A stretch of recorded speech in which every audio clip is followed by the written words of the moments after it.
What is going on, guys? Welcome to your 23rd MySQL tutorial. And in this lesson, well, actually, before we begin, I want to mention this. I updated the MySQL file, so if you guys want that new table, go ahead, download the file. You can get it now.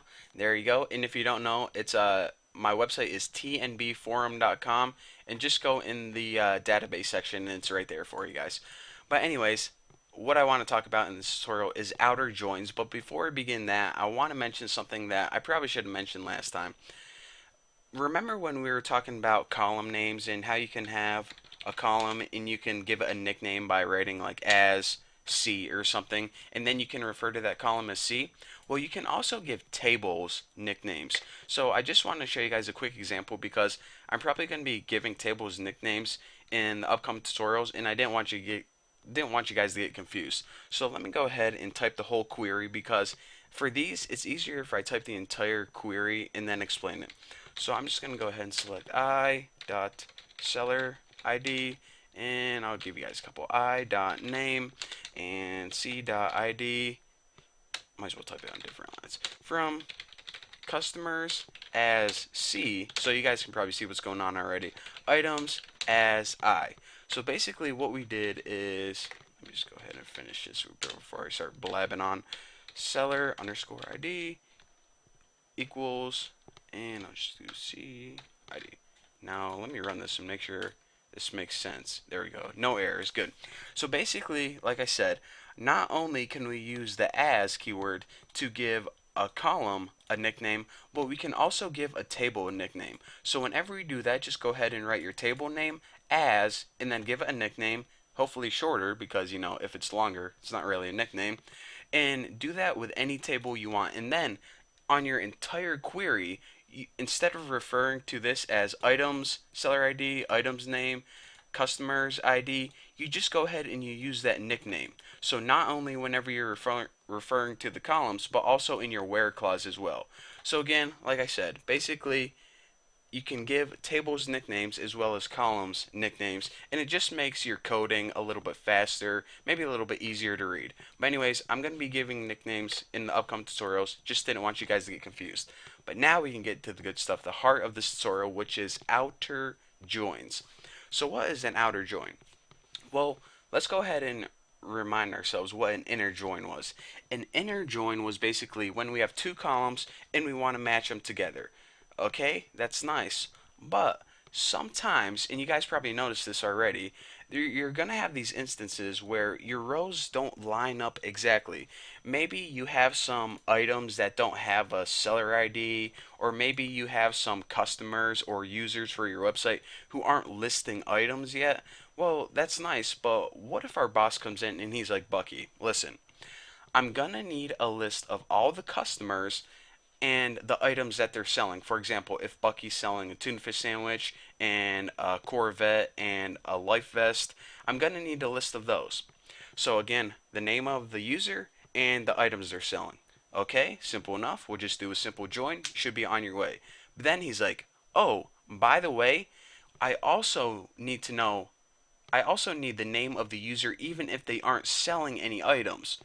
And we're like, okay, that might get confusing. So let's go ahead and try to tackle this problem. So we go ahead and select customers.name, which is basically like the username, and the items.name. So basically the username and the items that they're selling from customers and items.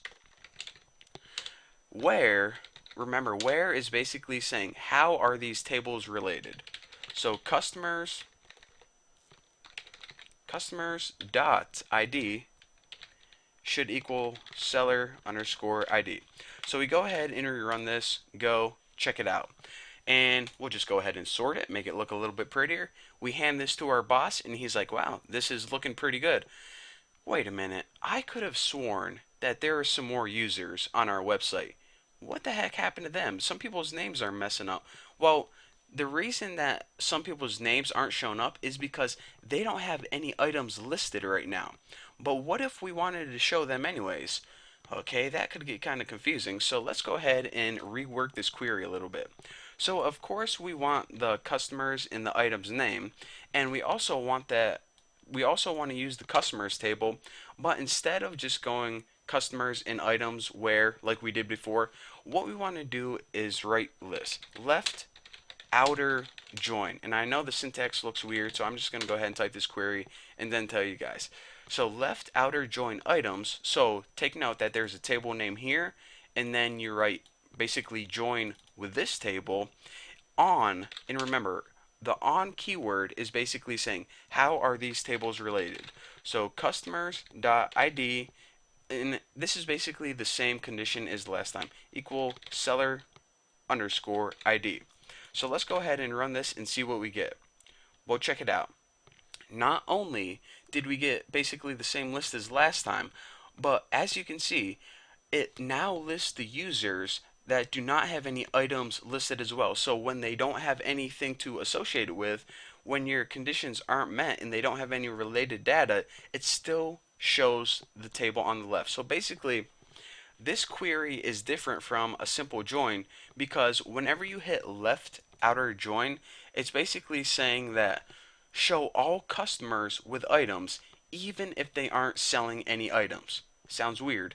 In the keyword left, what this means is, you know how that, look at this syntax right here. You see that right there? There's a table on the left in, I know it's kind of like below it right now, but if this was one long line, then this would be on the right. So customers is on the left and items is on the right of the syntax right here. Whenever you use the keyword left, you're saying left means to include all the rows from the table on the left, therefore the customers table, no matter what. So include all the customers no matter what, no matter if they have items or not. If we were to go ahead and hit right here, then what it would do is it would include all of the items, no matter if they had a seller going with them or not. So let's go ahead and take a look at that. So as you can see, now all of the items are listed, but say this user went ahead and they deleted their username and they got banned or something, but the item was still on the website. Well, even though they wouldn't have a user associated with that item, since we use that right outer join, it takes all of the rows from the table on the right, which is in this case all of the items, and it forces those to be shown.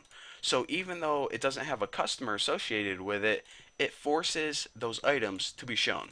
So that is the difference between left outer join and right outer join. Basically, do you want to force these rows to be shown or these rows to be shown?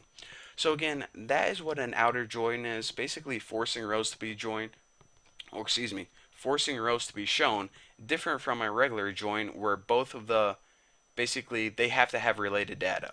So there you go. I'm going to be done talking. Hopefully you guys understand, and don't forget to download the files. Go to my website, tnbayforum.com, and they're right there. So thank you guys for watching. Don't forget to subscribe, and I'll see you guys in the next lesson.